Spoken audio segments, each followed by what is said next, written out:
Caitlin, I'm your mindfulness messenger, and I help support women who are feeling stuck or isolated or trapped in their lives and give them the tools to shift out of that so that they feel a shift in freedom and a shift in space in their life. So let's get to it.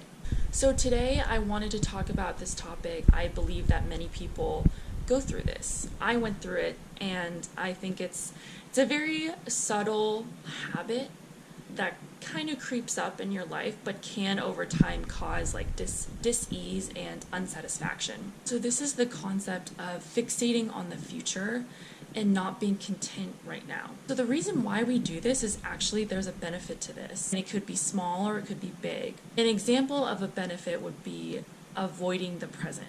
This could be avoiding any feelings you have towards the present, avoiding relaxing, avoiding not working. What does it feel like to not work? What does it feel like to relax? It could be vulnerable to actually sit in the present and be still. A lot of us now have a hard time of being still. The benefit of focusing on the future is that you don't have to ever be still. Another benefit is this idea that we will be happier when we focus on the future, when we're planning on the future.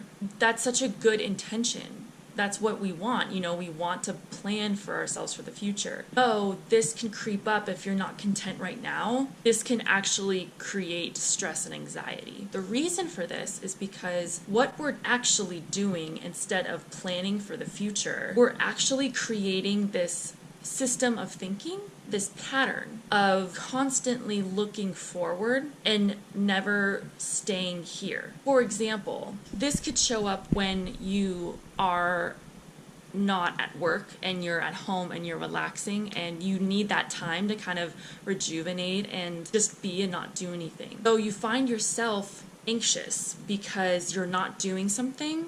So you can actually create things to do because our brain is so smart and like pattern driven. It will actually create things to do because you feel safer and you feel better doing something because there's a particular benefit there for you.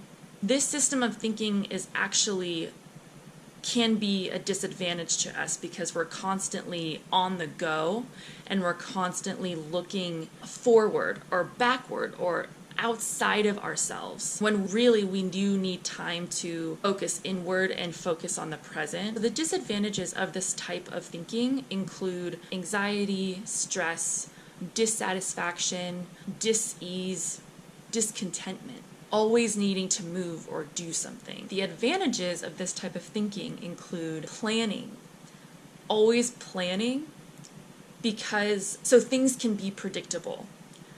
You may want to, there may be a level of control that you find or that you seek that makes you feel safer.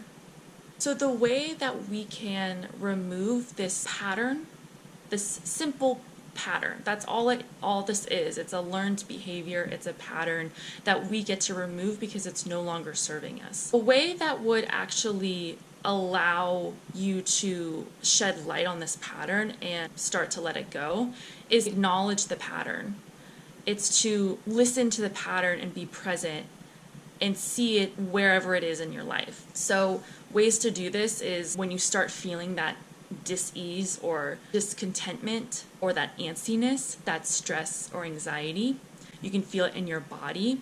You can also have certain thought patterns, things you tell yourself that is a cue that this pattern is starting. So what you can simply do is notice that these are cues and notice that it's all neutral and recognize it for what it is. This is the pattern that I have and I'm going to interrupt it. You can interrupt this by thinking of ways that you want to feel like. If you want to feel content, if you want to feel satisfied, if you want to feel happy, go ahead and do something or think of something that makes you feel that way. And this will take some practice, though your body and your mind will pick up on it and in time will actually be a benefit to you. It'll happen on its own, which is like so cool. So I hope this video helped you. If you just acknowledging if you do have that pattern of fixating on the future, if you have had it.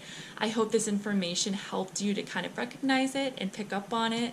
If you have any ways that you deal with that or you see it, please drop it in the comments below. I'd love to start a conversation. And I have a free Transcend Your Anxiety meditation below. Just press the link in the info box. Thank you so much for watching, and I will see you next time.